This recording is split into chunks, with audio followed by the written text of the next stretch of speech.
Good afternoon, everyone. What is going on? Shout out to the folks in the chat. How are you all doing? Happy Wednesday. What is going on? Hopefully all of you are having a good day. Hopefully you're all having a great week. Shout out to the folks in the chat. Make sure you all hit that like button, hit that subscribe, share this channel out with everybody you know. I would greatly appreciate it.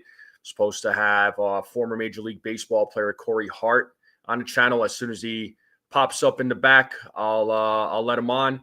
But we are just waiting. I figured I'll just go live and just say what's up to all of you. I see JB in the chat. Jake is in the chat. What up, Nathan? Shout out to Nathan and his team for making this happen. Nathan and his team, as always, working hard behind the scenes, trying to help us content creators out. So it's always greatly appreciated. Appreciate the work that you do, man. You and your team definitely work hard with, setting up interviews for us, doing meet and greets, all that fun stuff, man. So thank you, Nathan, so much.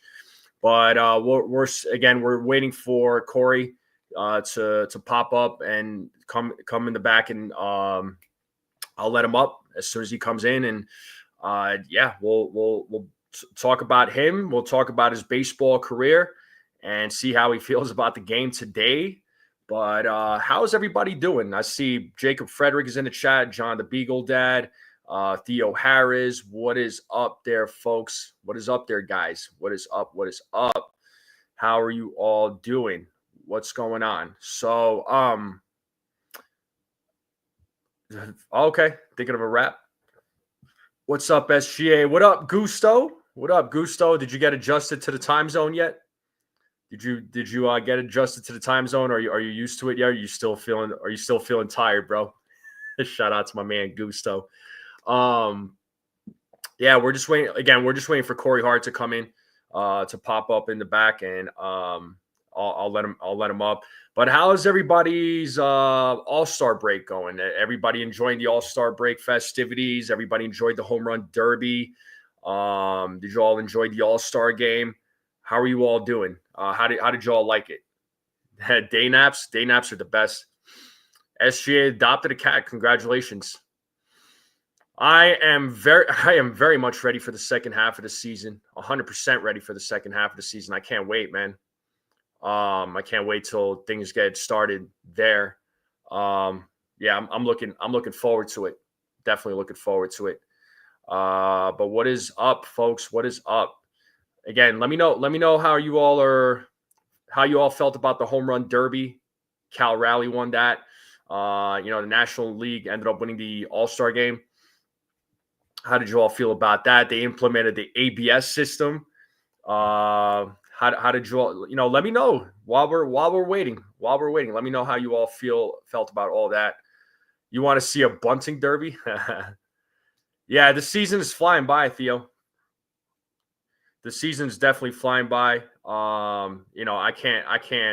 It's amazing, right? I remember we were all waiting for the baseball season to start, and now it's like, okay, the second half of the season is about to begin. And without further ado, I got Corey Hart waiting in the back. If you're ready to go, man, just give me a thumbs up. I'll let you up. And I can't hear you. Yeah. So yeah, just give me a thumbs up. I'll let you back. Awesome. Cool. And here is our guest of the day. former Major League Baseball player Corey Hart. Corey, how's it going, man? Thanks for joining us. No worries, man. How you doing?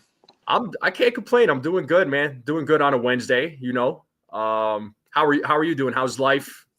Busy, but Busy? good, man. Busy Okay. and good. Busy and good. Cool. Yeah. So, life after baseball. Like, what are you up to these days? Are you coaching? Are you just doing just family stuff these days? What's going on, man? Kind of both. I mean, I started coaching like as soon as I was done playing. Like, actually, I was getting paid to coach club ball because Oh, nice. I was hurt my last the last couple of years. So it's pretty much either get released or go home. So they let me go home and coach my kid while I was still under contract. Okay. So I pretty much just coached all the way through. So I've still been coaching. I'm at Phoenix College right now. So that and my kids, like we had a little farm, so I'm stuck having to clean up horse shit and goat shit all the time. Good times. So you kind of live in the simple life. Yes, busy but simple. Yeah. Busy but simple. Just out there in your hometown, Kentucky. No, I'm in Arizona, man. Oh, We moved out here in Arizona because spring training was always out here for the Brewers. that makes sense. Yeah. So we're like 30 minutes west of the Brewers place. We've been out here for about 18, 19 years, something like that. Oh, yeah. I mean, that makes sense, right? I mean, minor leagues in Arizona. That's where you spend a lot of time during those during your playing career, right? So, out of curiosity, because I know I was reading that you played some basketball, but obviously you ended up becoming a baseball player. You're from Kentucky, and I know obviously football is big out there. Did you ever end up playing football at all, or no? No, I was this basketball guy. Well, I played football growing up, but I kind of got to the point where I think our football team was not very good at all. And I That was like, broke my hand my freshman year playing, and I had to miss a little bit of basketball. And basketball and baseball were my two kind of sports that I played more competitively. So I was like, I didn't want to mess anything up there. So I played for up until I was ninth grade because where I grew up, there was the Pee Wee football, you have state championships and all kinds of stuff. And so it was pretty popular. And then, but I mean, as you get older, where I grew up, Bellinger, their football team is like crazy good. Mhm. So our team is not very good. I was kind of like the country school, but the city school just beat the piss out of us every year. So you get to the point where that's not very fun. So we Yeah. were way more competitive with basketball and baseball. Okay. Okay. Yeah. So, what made you decide to pick baseball over basketball? What was the ultimate factor to that decision? I mean, I don't know. I think it's crazy. I think, well, because growing up in Kentucky, I think I was, third team all region, but I had just to kind of put it in perspective, so I was, one of the 15th best players in our region, but Okay. I had 50 college letters, probably 50 D1 letters for basketball, but for baseball, I was like three-time all state, and I had like three D1 letters. You know what I mean? So Okay. it was just looked at as a basketball state. So I don't know. I think I looked at it as, if I went to college for basketball, I'd be playing in like Lithuania, somewhere in Europe. So Yeah. For I was, for sure. 6'6", kind of athletic, but I just felt like baseball had a little, had a better path for me. Yeah. Get to stay in the states at least, right? I Yeah. mean, you had a better Right. chance of staying in the states. Yeah. I mean, I think at the end of the day, I think it would have probably been cool, but yeah, I think it worked out.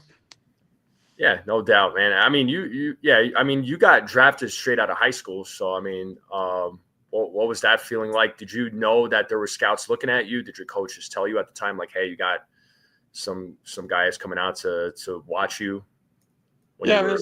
it was interesting. I mean, I think kind of, I wasn't like a high pick, so there was obviously not a ton of money involved, but I think just going through the process was interesting. I mean, you know, where I grew up, Joe Blanton at all?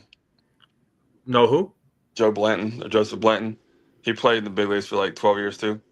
Yeah, the name definitely rings a bell So we for grew up sure. together. So we grew up playing. We were always on the same like club teams together. Uh-huh. Yeah. So there were scouts around because there was a few other guys that were kind of minor league players that were kind of on our club team. So we were pretty fortunate to have kind of a good group that kind of came out of nowhere because obviously you don't think about that in Kentucky too much. To having three or four guys that have a chance to play kind of far.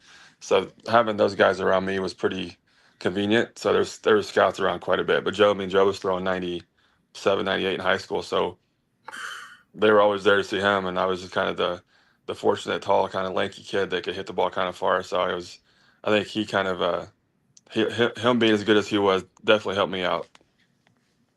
Yeah, no doubt, no doubt. So you moved up pretty quick through the minor league system, I would say. As you were moving up in the ranks, and you spent obviously the most of your career with the Brewers. What was that like back then? Because you played along guys like Craig Counsell, Prince Fielder. I mean, those are some pretty big names. Counsell now he's the manager of the Cubs. What was it like playing alongside with those guys? Who were your favorite teammates during that time? It was fun. I think I was fortunate. So I had when I came up, the Milwaukee wasn't very good, right? So we were there was not that added pressure like some of these teams have, where you have these big prospects that don't go anywhere, right? They're stuck in AAA for a long time because there's nowhere to put them. And I was pretty fortunate that when I was coming up, we had like me and Prince and Ricky Weeks and JJ Hardy, and Braun was a few years after us, but he was pretty close behind us. But Gallardo, and it kind of helped. And Billy Hall obviously was in the middle of that, but it kind of helped the situation, right? We were all kind of friends. We all kind of came up through the ranks together. So there was no added pressure when you get to the big leagues, because you're there with a lot of your friends that you kind of play with the whole time. So I mean, like I was up there with JJ Hardy's probably my best friend that I played with, and of course still talk to him all the time, and I still talk to Bronny all the time. But you have those guys there that are competing and doing well, and it kind of makes you realize that if they're going to do it, you can do it too. Yeah, are you watching the Brewers nowadays, or are you watching them? Yeah, I'm pretty locked in, man. I don't miss too many games. You don't miss three? Oh, that's cool. That's great. That's great. Yeah. So you're still keeping up and just keeping up with the sport. I know the sport was a lot different back then than it is now. And we'll talk a little bit more about that, because I always love to know how former players and current players feel about today's game of baseball, because it's changed dramatically. But looking at the Brewers now, like what do you think? I mean, I feel like they have a pretty good team. They're only a game behind the Cubs in the NL Central, so it seems like they have good talent on that team. They're competing. How do you feel about seeing that right now? That's good. I think they've kind of changed their the way they the kind of way they play the last few years. They're one of the first teams to bring back the speed and defensive minded groups. I mean, they're as fast as anybody. Their defense is as good as anybody. So like they don't have the boppers that some of these guys will have out there, but it's fun to watch them because they steal a ton of bases. Their outfield are as athletic as hell. I mean, they cover a crazy amount of ground. Their infield is fast and athletic. It's just it's good to watch. It's kind of the old school game that I think that we kind of came up with. So it's kind of cool to see them kind of going backwards. They kind of bring back that athleticism. A lot of guys can play a lot of positions, and of course they're pitching pretty nice right now. So it's been they're fun to watch right now. I was gonna say, because I've seen some of their games, and they got guys on that team that could run, like they could run. There's a lot of speed on that team. So, you see some of their games, and like you just mentioned, they implement a lot of the the fundamentals of the game, which is something I feel like a lot of teams have gotten away from. I feel like baseball in general has gotten away from, although some teams try to implement those things. Some players are still about it, but now it's just like, again, it's one of those things where the game has changed so much, because you obviously the 20 some years ago, the game was so much different, right? How do you feel about all the changes today? I mean, especially within the last 5 years, the game has changed so much with the ghost runner rule, with the challenges now. Now we just saw the All-Star game. They used the ABS system. What are your thoughts on all these changes to the sport from when you came up? I mean, I'm kind of old school. I like the way it used to be. I like the humor, the interactions with the coaches, and Hmm. I like seeing coaches go crazy and umpires getting, I just like the human error of it, right? I mean, even like the worst big league umpires are crazy good, right? I've coached baseball, from the littlest levels to, college right now. Like big league umpires are really good, and big league pitching is crazy good. So like, the velocity, the movement those guys get, it's. I mean, I can only imagine how challenging it is to actually get those calls right consistently. And those guys are all above 90% all the time. So it's easy to kind of nitpick at those, but I think, like I said, I don't like I crazy all the rules because I like the interactions with umpires and coaches just to see guys getting into it and things like that. But I would, after seeing some of these missed calls like pretty consistently, it's not a terrible to wish that the automatic strike comes in where you can kind of like what they did in spring training. They did it last night in the All-Star game where you can kind of Yeah. everybody kind of gets one little challenge, which I don't think is terrible because there's a lot of situations that umpire missed a call that, I mean, obviously he wishes he didn't miss it, but if he can kind of fix some of these, because some of these games are ending on these bad calls that, if you have that challenge, obviously you give yourself a chance. So I don't think I'd mind that. I don't like the ghost runner at all. I think that's terrible. I But agree. I do like the home run derby thing they did yesterday. The Instead of extra innings, have like a little, hockey kind of sudden death type situation where you bring out guys to try to hit home runs.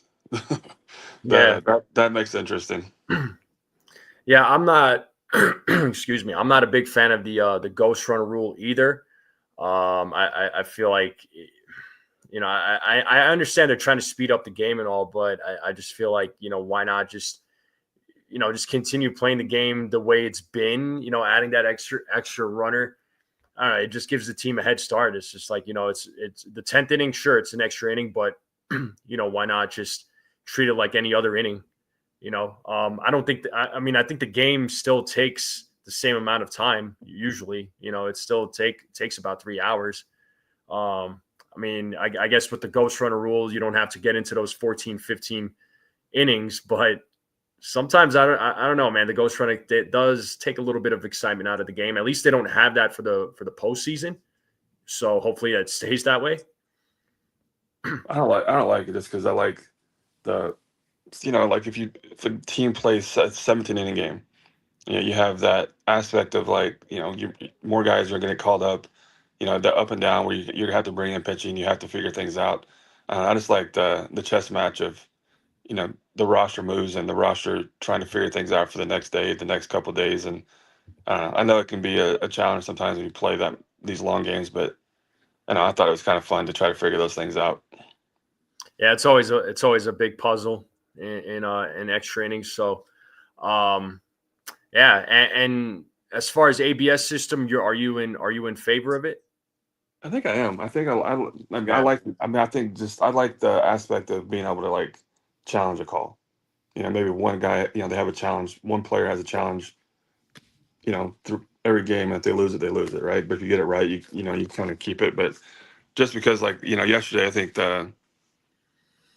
Scuba had one the first inning, right, where he struck the guy out, and they called it a ball, and they reversed it, like something like that. That's not. I don't think that's a big deal, and they do it so quick that I don't think it would affect anything.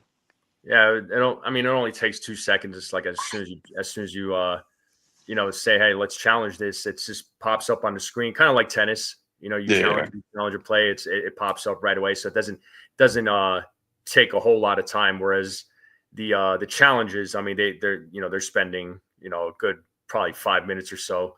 dude, Uh, all the time. It's so annoying.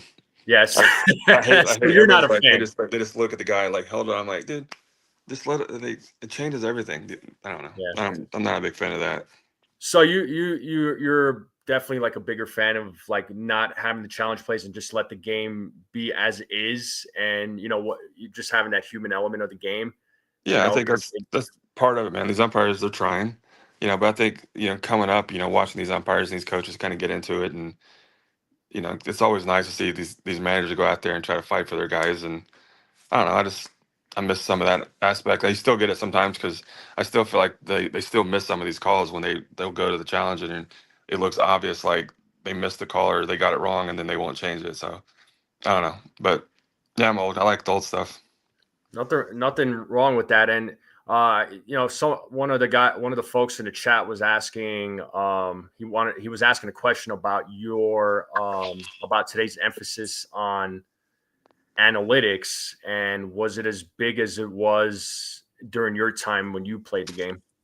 No, not at all. I think it's definitely changed big time. So like before, when I was playing coming up, like you had basically like all ex players, all like guys that kind of were involved in the game. That they was your coaches.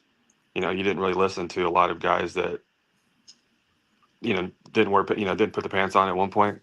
Now you have all these guys from like Harvard and MIT that they're crazy smart. They understand the idea of what can make you hit the ball harder or farther, but I don't know, they still don't have the human element. Like they don't, you can watch a game and they can see like Craig Counsell, for instance. Like he would have been bypassed pretty quickly in today's game because his analytics weren't going to be great, but he's a super gamer.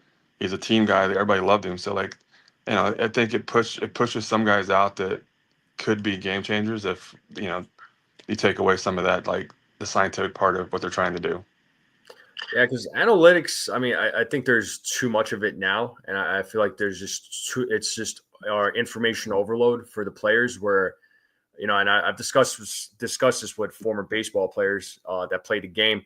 I feel like it's just players overthink too much, Yeah, whether it's at the plate or on the mound. Would you agree with that?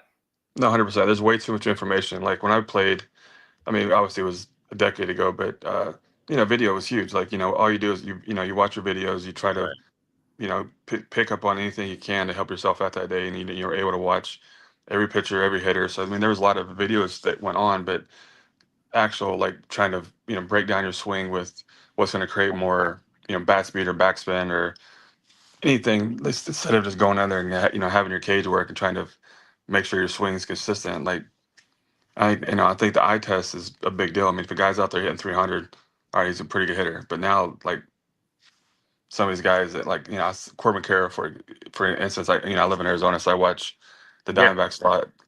Yeah, I mean, he's a good player. Obviously, he's an all-star, but with his skill set, he should hit 300 and less home runs and steal way more bases because he's that guy that's super fast, super athletic. But I think the home runs are sexy, and they talk about the launch angles and all that crap that Yeah. that affects things like that. We have a lot of players that skill sets are nuts, and they trying to be a little something that they're not.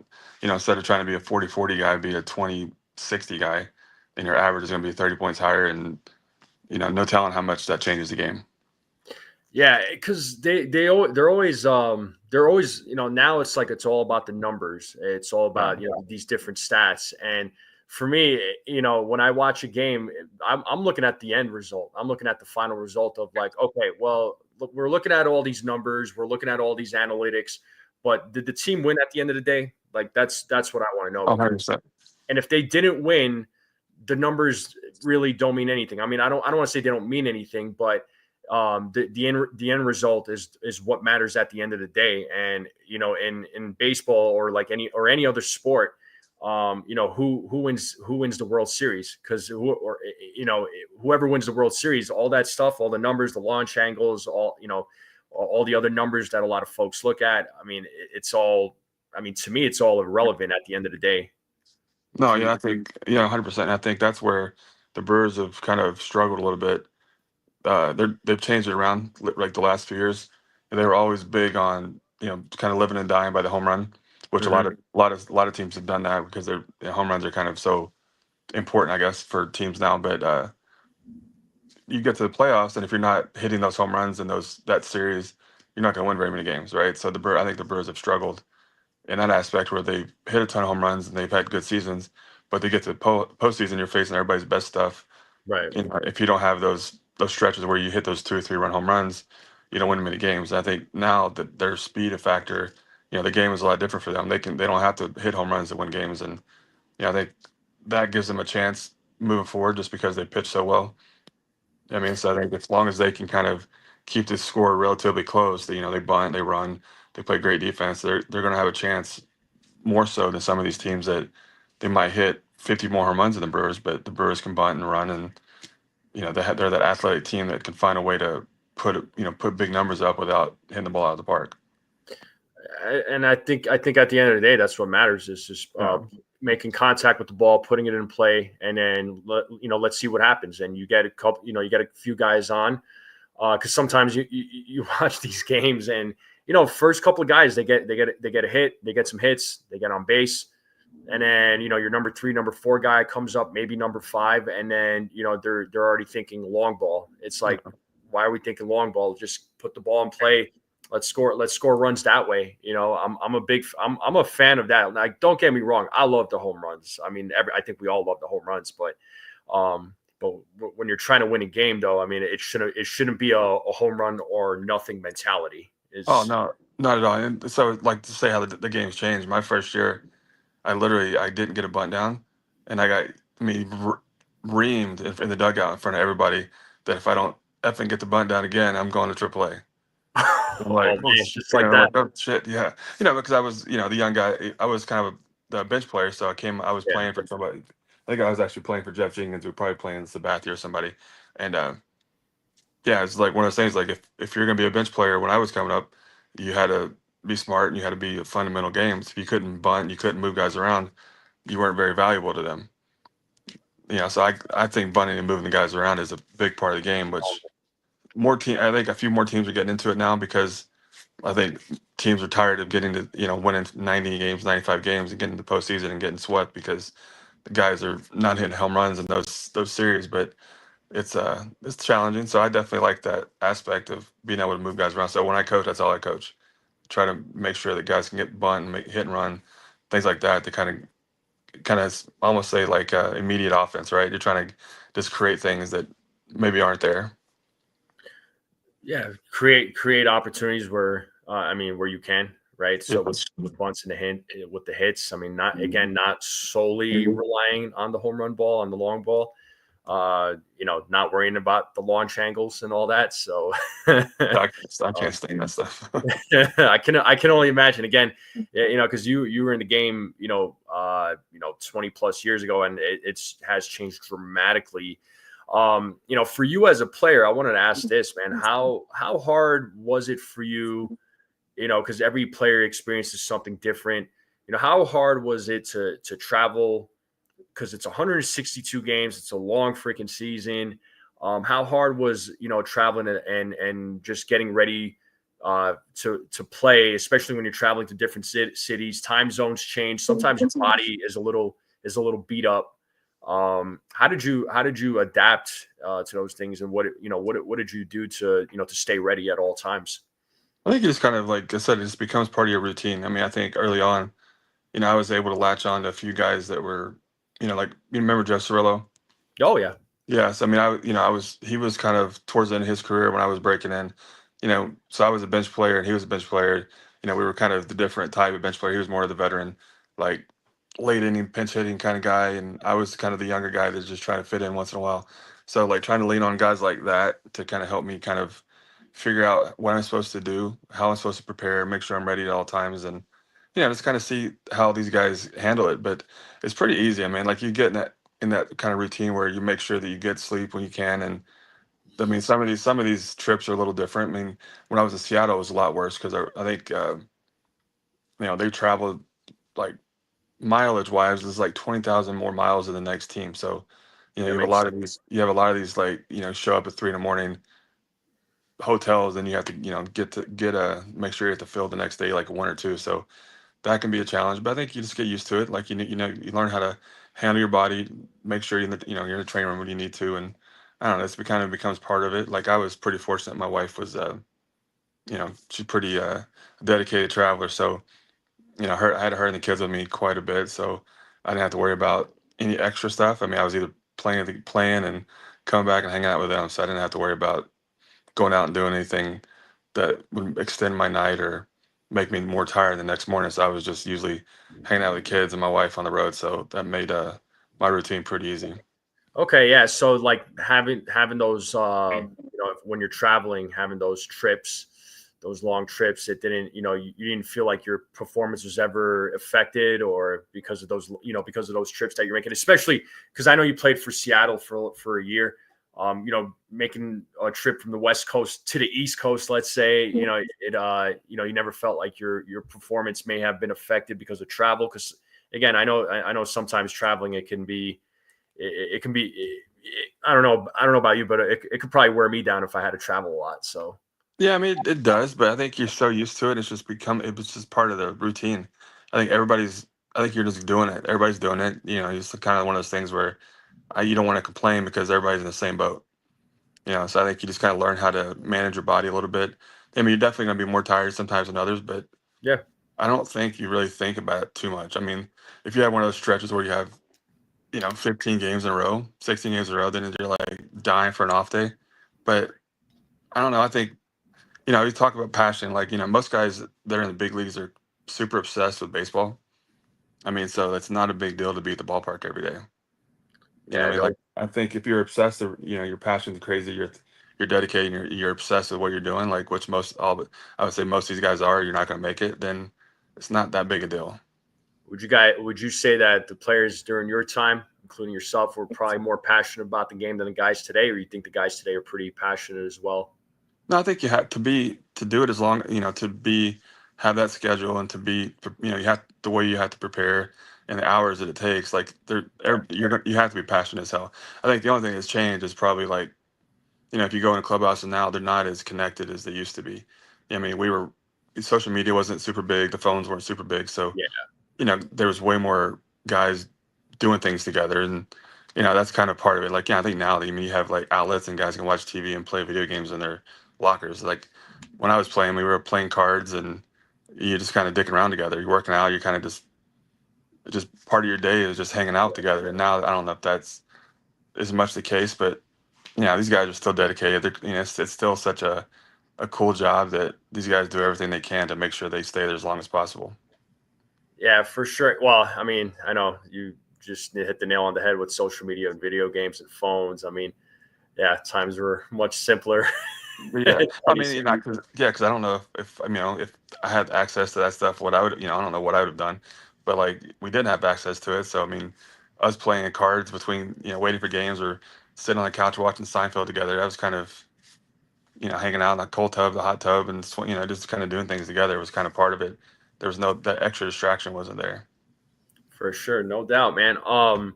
As far as playing with the Brewers, how was it playing for them as an organization? Like I've heard from folks that they treated their players well. It was a smaller market team, but it had like more of a did it have like a more of a family feel to it?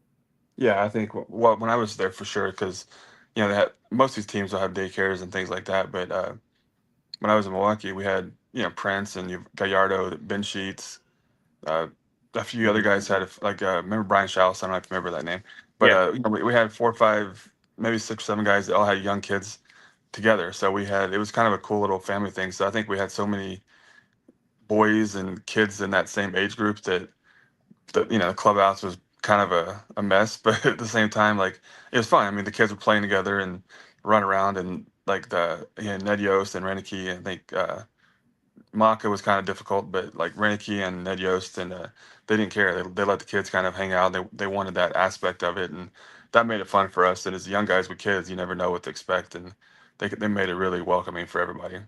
and let them just go out and play in the field, baseball Dude, field too. did it all the time, and we'd be out there. We'd be out in the field, and our kids would be killing the clubhouse and tearing up food. And the clubhouse got so good, man. They obviously didn't encourage it, but they were really good about it. And they made sure the kids had fun.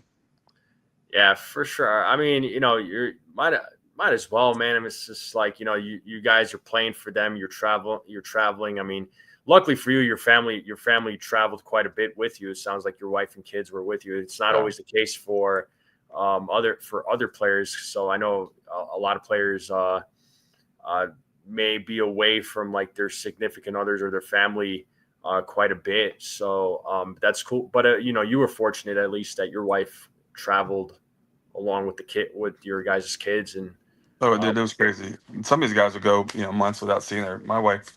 It's not that like we'd be fine. But the kids, man, if we were apart for like a week, our kids would start going ape shit, just like acting out. So it was almost like necessity. Like if we had a 3 city trip or team like road trip, they would have to go to at least one of them to kind of break up with it. Because if we weren't parenting together, my kids decided they didn't need to be very nice. So we had to make sure that we were together as much as possible to make sure the kids were behaving.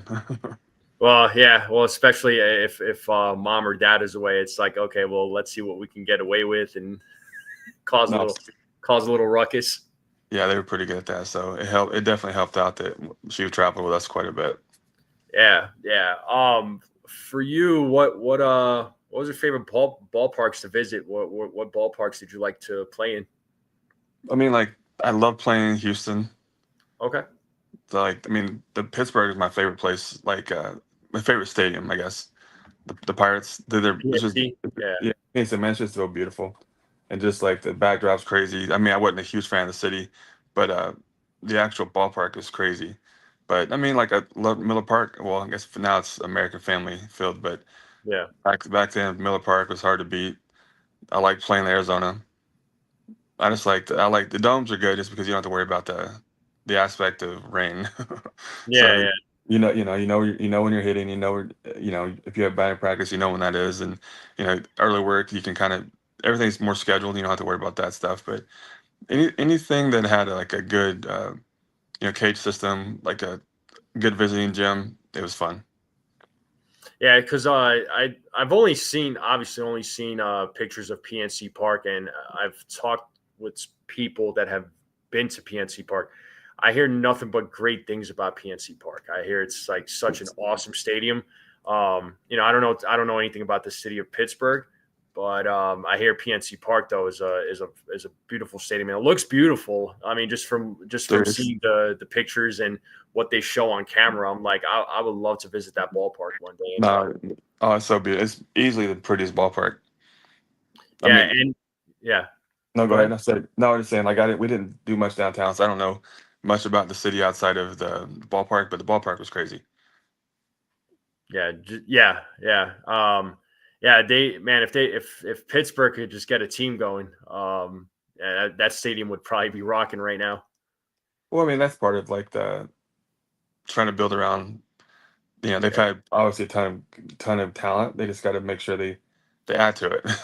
yeah. just Well, just like exactly. just like anything else. I mean, you need to add pieces around the stars you have. So it's so easy to try to get rid of like a Paul schemes, like get rid of him to try to bring in more talent. But when you have golden gooses like that, then you got to find a way to build around them and make them like because I don't think it wouldn't take much for to build around him to make that city go crazy. I agree. I agree. And I don't know if they'll do that, but they got a star pitcher on their hands, so they might as well. They're gonna have to. Build a team around that guy because he's one of the best pitchers in the league. I mean, he was your All Star game starter for the National League, so and rightfully so. The guy is phenomenal. I will say that. What about Seattle's ballpark? I know it used to be called Safeco Field. Now it's T-Mobile Park. What do you think of Seattle's? It was fine. I mean, I wouldn't. It was fine. It was. Yeah, I wouldn't like. Didn't that's a big love it. stadium. It's a big stadium. I mean, that didn't like love it or hate it. I mean, it was just. It was. I mean, it was nice enough to have a. It wasn't like a full dome, but it had a roof on it, so Hmm. you didn't have to worry too much about that. But I don't know. It was fine. It wasn't my favorite, but there's definitely places I didn't like that I liked less than that.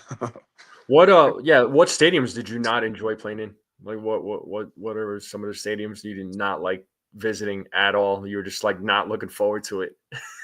Well, I mean, like I didn't like. I like Dodger Stadium, but I hate Dodger Stadium because Okay. like I don't know the fans. It's just one of those things where I always looked at it in the aspect of like the families and things like that. Like the daughters, I mean, they weren't always great to visiting teams, like the families and stuff. So if they would see like families with other jerseys on, they would give them crap.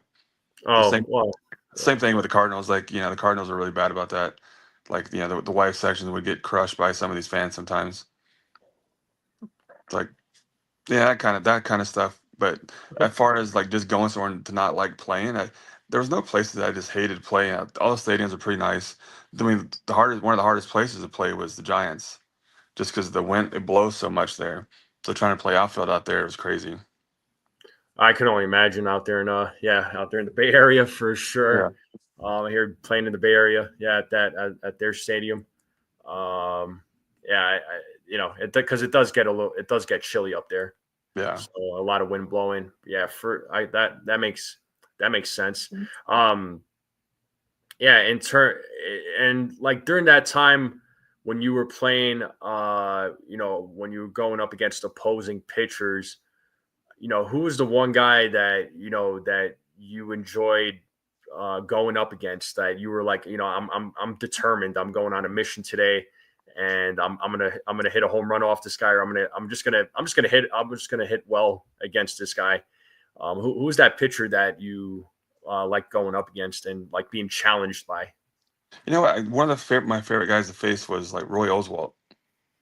Uh Because huh. he was, I mean, I probably mixed reviews off him. I think I had some success, but obviously some negative success, so anti-success there too, because he was so good. But it was just fun. It was a good challenge. And when I was coming up, the Houston was in our division. So we saw like those guys all the time. So that was good. I mean, but I was like facing like the Braves guys, and, the like Smoltz, Maddox, and Glavine. Oh Because yeah. I grew up a big Braves fan, and those guys were like some of my idols. So being able to face those guys towards the end of their career was pretty cool for me. Well, yeah, I mean, that Braves organization, man. You just mentioned those three guys. I mean, that was arguably the best pitching rotation ever. I think. No, 100%. That was like the best of the best of the best. Anytime I saw those guys pitch, it was it was like they were going to put together a masterpiece. So I'm sure it was always a challenge for you. I'm sure you had a lot of fun facing those guys, especially because you said you grew up watching them. I was definitely a little bit younger. I was a kid back then when I saw these guys pitch, but it was great, watching them. But yeah, you don't find guys like that now in terms of pitchers. There's good pitchers today, but not. I feel like those type of caliber pitchers. And because after those guys, you had guys like Pedro Martinez or Kurt Schilling, Randy Clemens, Johnson. yeah. Like these guys were. Did you ever have to face any of those guys? Yeah, I faced Randy quite a bit, and then Oh yeah, yeah, Clemens I faced Clemens a handful of times. I never faced Pedro, but I did face, I didn't face Schilling either, but I faced because when I came up, Clemens was with Houston. right. So Yes. Clemens, that was a good team. It was Clemens and Pettit and Oswald, and then I don't remember who those starters were, but facing those three guys in a series was pretty tough. Yeah, I can imagine. Well, especially Clemens, I'm sure. Guy was he was an absolute workhorse, and Yeah. no. Any time I've seen teams go up against him, it was always a challenge. Um, so you said now you coach baseball now, right? So, Yeah. did you say was it high school, little league? No, I started coaching when I got done. So I coached my son and Oh, his kind of group all the way from like 10U through graduating high school. So I had most of those kids in high school too, and of no. course all those kids are in college now. And I coach at Phoenix College. It's like a junior college here in Arizona. Okay, junior college in Arizona. Okay, Yes. so you're is your son trying to be a ball player just like that, just trying to follow in those Yeah, footsteps? he's trying. He's a pitcher, so he's in college. So he'll be a sophomore this year. So he's working his way up. I mean, if he stays healthy, he's got a pretty good chance. Yeah, yeah, especially pitchers, man. A lot of those guys, again, they worry me because what do you? I just wanted to get your thoughts on that. Just the alarming number of like injuries to pitchers. I know they're having these guys throw a lot harder. There's not, it's about throwing hard. It's about spin rate, right? Again, we're going back to the analytics. I mean, what are your thoughts on this? Because I feel like the injuries are more often now than before, right? Now you're hearing more guys about getting Tommy John surgery, whereas Tommy John surgery used to be a rare surgery, but now it just seems more common. these days. I mean, what are your thoughts on that? And how do you tell your son to, to protect himself, as a father, coach? Well, I think training's different now. These guys train like crazy. They really get after it, and there's such an emphasis in throwing hard. So I think like the biggest thing is that with my kid, I try to make sure he knows how to pitch. All these guys, just because you can hit 95 doesn't mean you got to throw 95. Mm-hmm. So these guys are max effort like from the start, and I think that's the extra, just the added pressure. I mean, you only have so many bullets in your arm before it's going to blow out. So if you can kind of manage that, it's not necessarily managing your workload, but like if you throw 95, if you can pitch at 90, stay at 90, and then once in a while you throw hard, right? I remember like Verlander when playing him early on, he could throw 100, but he would throw 94, 95, 95, 90, back and forth in the mid 90s, and then all of a sudden, he's got an 0-2 or 1-2 count, then he would throw 99. Like, so he was able to save, he harnessed it a lot better. Same thing with Smoltz. Smoltz was really good at that. Smoltz could throw 100, but he pitched in the mid 90s to try to make sure his arm is going to give himself a longer chance. But I think, trying to keep these guys from trying to throw max effort every pitch is definitely it's hurtful. And it's because they're trying to throw hard. They're trying to throw as hard as they can from the start. I think if these guys can try to learn how to throw, I would say a B fastball, where if they can be competitive in a slower, a little slower velo, then they had that added velo towards the end of the game that helps themselves out. But it's a tricky, man, 'cause it's all these schools and all these scouts are looking at. So that's a challenge one. That's a challenging one to kind of figure out. Well, yeah, because you're not seeing a lot of longevity from starting pitchers these days. It used to be that it was normal for starting pitchers to pitch a complete game, to go the whole 9 innings and pitch a complete game. Nowadays, it's not. Not so rare. What was that? That's so rare. There's none of that CC Yeah. Sabathia 08 magic the Brewers had. Yeah, yeah. I can only imagine what it was like playing with CC. I know CC was always a fiery guy. He was always he always had good energy. I'm sure he was a fun guy to be around. But yeah, you don't find guys like that pitch complete games anymore, man. It just seems like they go 5 or 6 innings, and then the pitch count is high at that point. They're already at about 90 to 95 pitches, 80, 85 pitches. By the time the 5th or 6th inning comes around, then it becomes a bullpen game, and it's especially like that in the postseason too. A lot of these guys don't have like long outings, so I don't know. I miss those days where a starting pitcher can go all 9 innings and pitch a complete game, or some on the rare occasion pitch a no-hitter or a perfect game. But now, they talk about combined no-hitters or combined perfect games. And I'm just like, I don't count it. I mean, it's cool that a team did that, but I'd rather the starting pitchers start from start to finish, pitch that no-hitter, pitch that perfect game. But and those things still happen. It's just it's rare. I mean, just like it was in the past. But if you were playing in today's game, would it drive you nuts with all these rules? The rules would drive me crazy, but I mean the hardest, I guess, the difference now is just like more guys are getting hurt, but the velo is crazy. So trying to compete with these guys, and I understand why the starting pitchers don't have to go so far, because you have, when I was playing, you might have 2 guys in the bullpen. They were throwing upper 90s. Like facing the Brewers right now, if you have to face their 7th, 8th, and 9th guy, they're all throwing 100 miles an hour. So if you can get to your 7, now these teams, the good teams, their 7th, 8th, and 9th guys are so good that it's that there's no pressure for these managers to keep their guys in, because if they can get through 6 with a lead, they feel like they're going to win the game. Yeah, no doubt. And real quick, I just wanted to make sure, because I want to respect your time. We're almost about an hour into the stream. How are you doing on time? I just want to make sure we're. No, you're good, man. I'm gonna go crush some food when we're done, but that's about it. Yeah, well, eating something good, I hope. I'll make some tacos or something.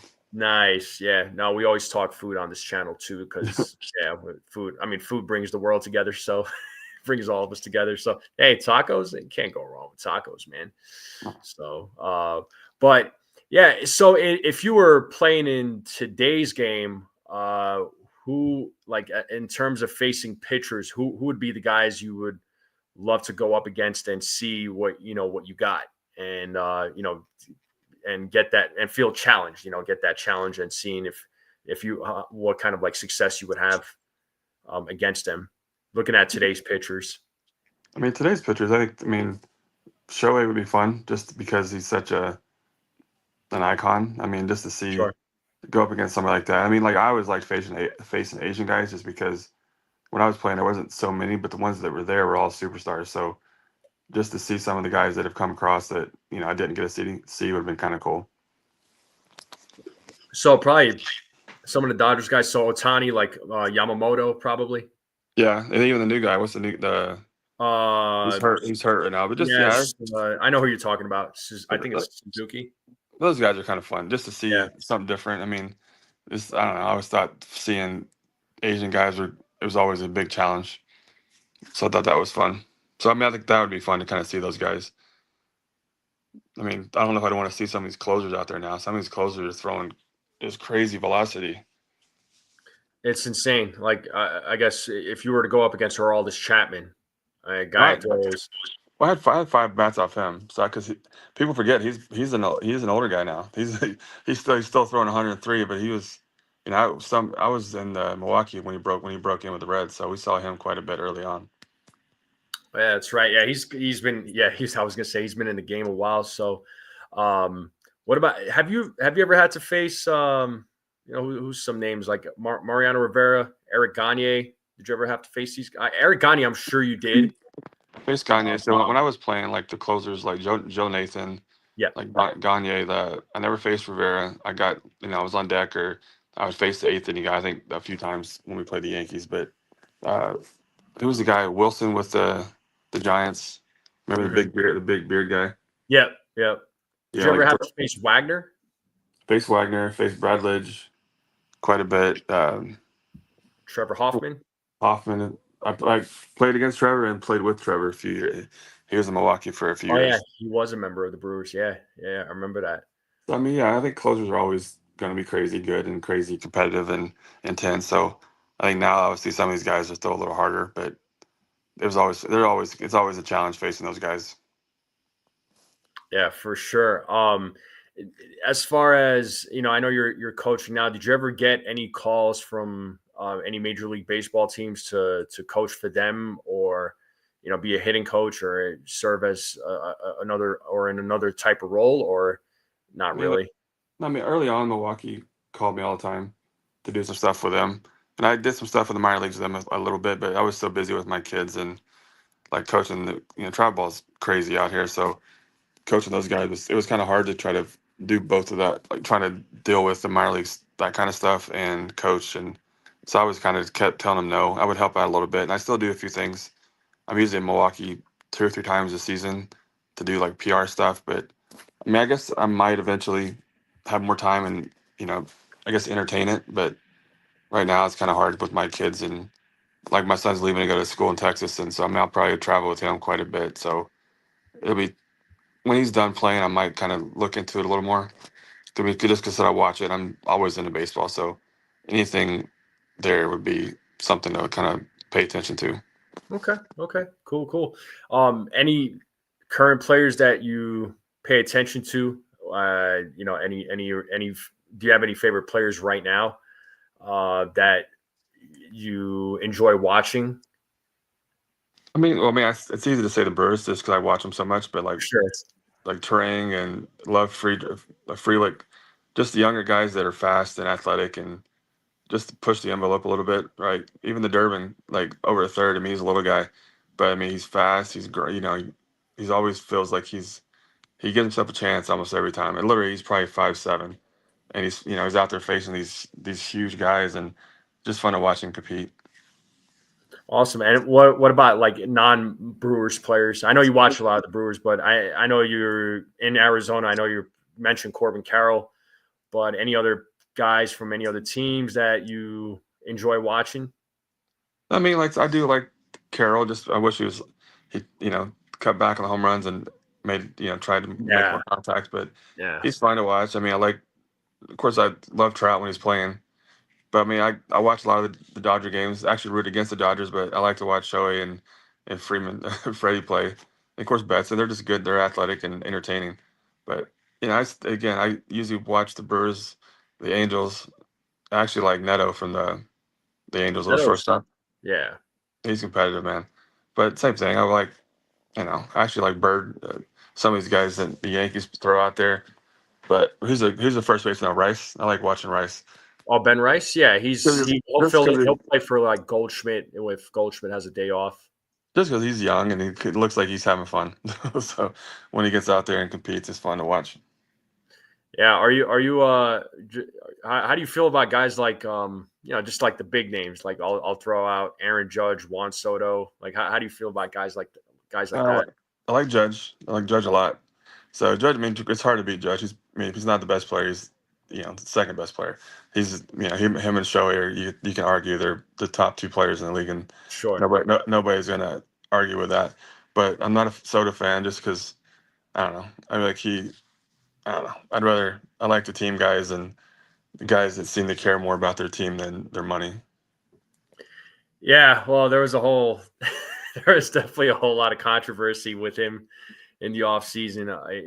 They felt like a lot of Yankees fans felt he went for the money instead of the team. And listen, I get it. I guess if you're a guy in his position, some team offers you 765 million. I mean, it's hard.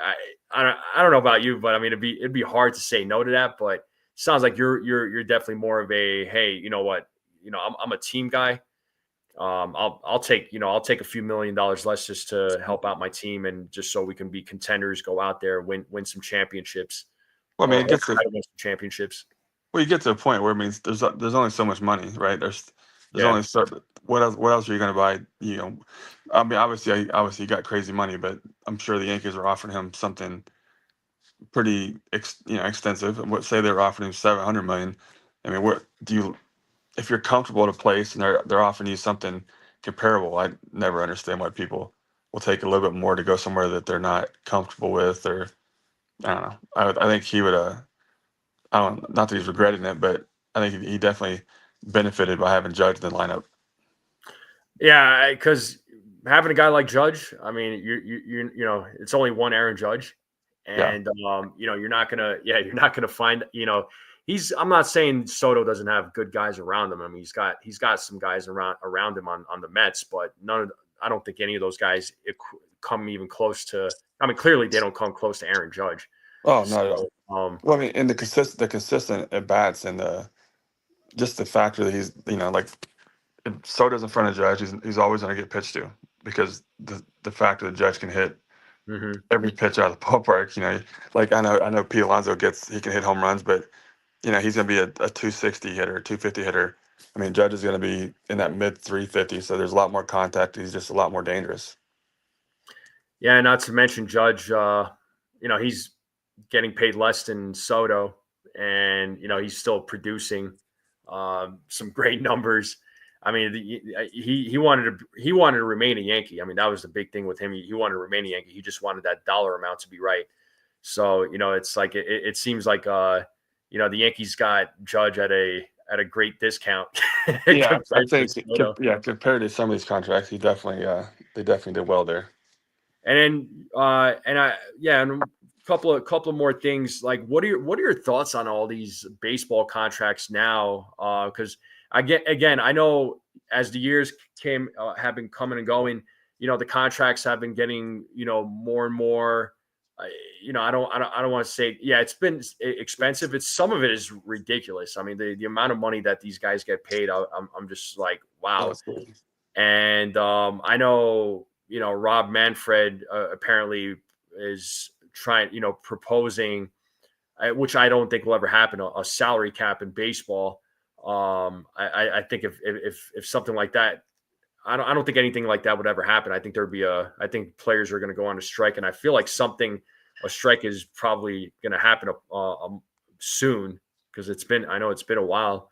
But what are your thoughts on the contracts these days? I mean, do you think as a former athlete, do you think there should be a salary cap, or what are your thoughts on that?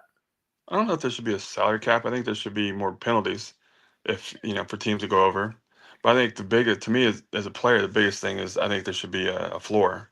Hmm. I think teams should have. You can't to me like there's got to be like all right, every team has to pay a minimum of say $70 million.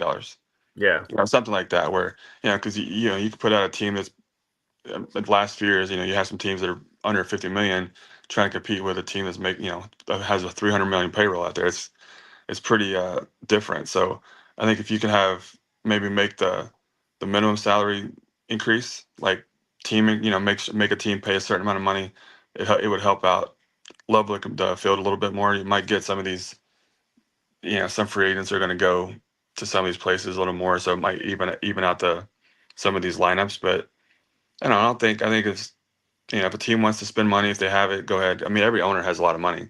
Oh yeah. These teams they're not struggling. So I think obviously I feel like I missed out on some of these paydays because these guys get paid so much now. But no, I think if teams want to pay for them, great. I just think you got to make sure say like the A's and the Pirates and the teams that don't spend a ton of money make them spend. I think you need to make them spend more money to make everything a little more even.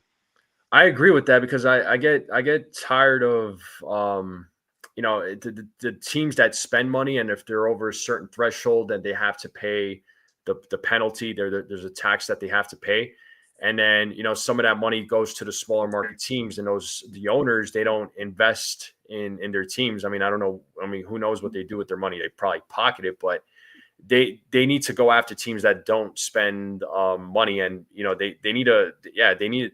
I don't want to say force these guys, but they have to.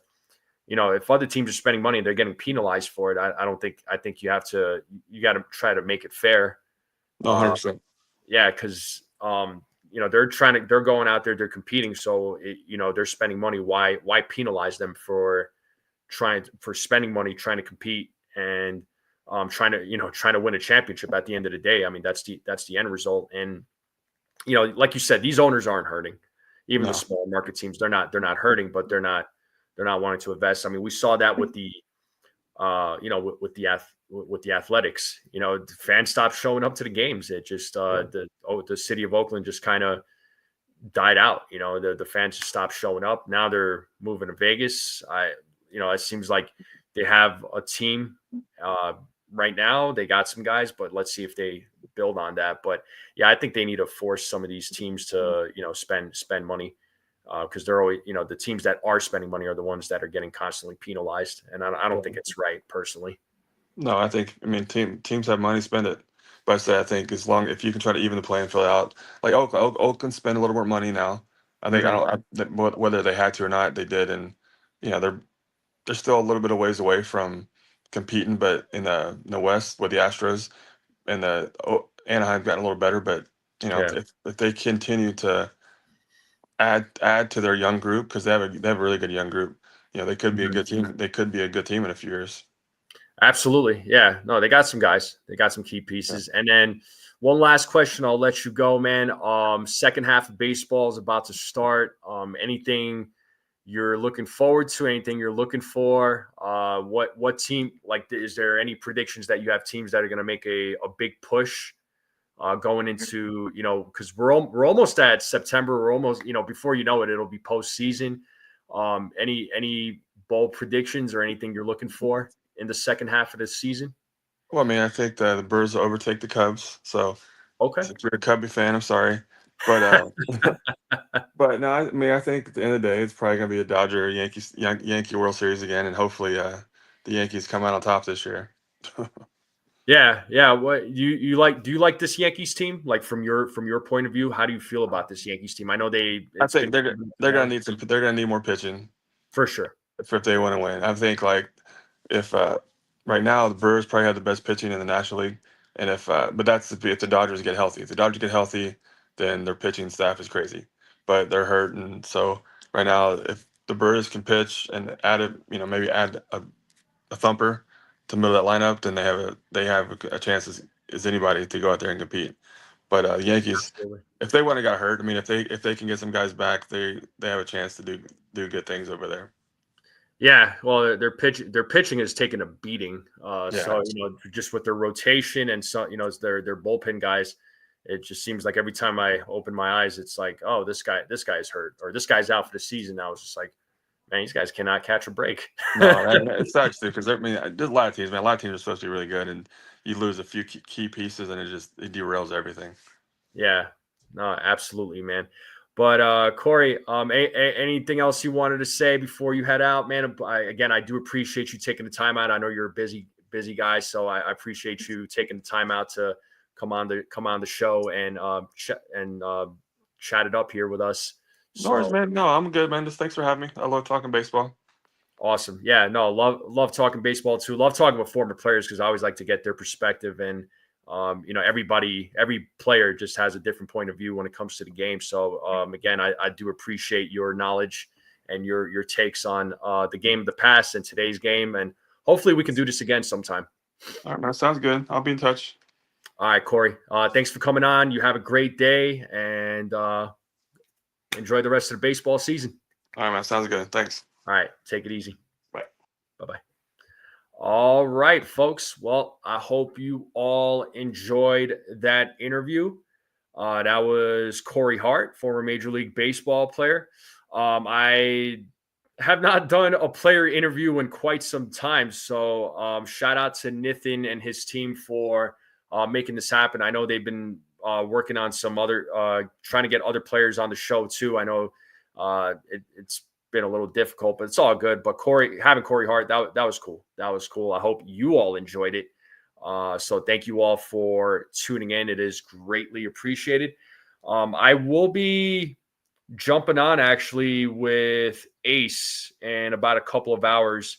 So Ace is doing a live stream. I should be jumping on with him here in a couple of hours to talk about the Yankees second half of the season and just a review of the first half of the season. So hopefully I see all of you there. But I will go ahead and end the live stream here. So thank you all for coming on and hanging out. It is greatly appreciated. I hope you all enjoyed the interview. Like I said, it's been a while since I did one of these player interviews, and I hope to, do some more in the future, right?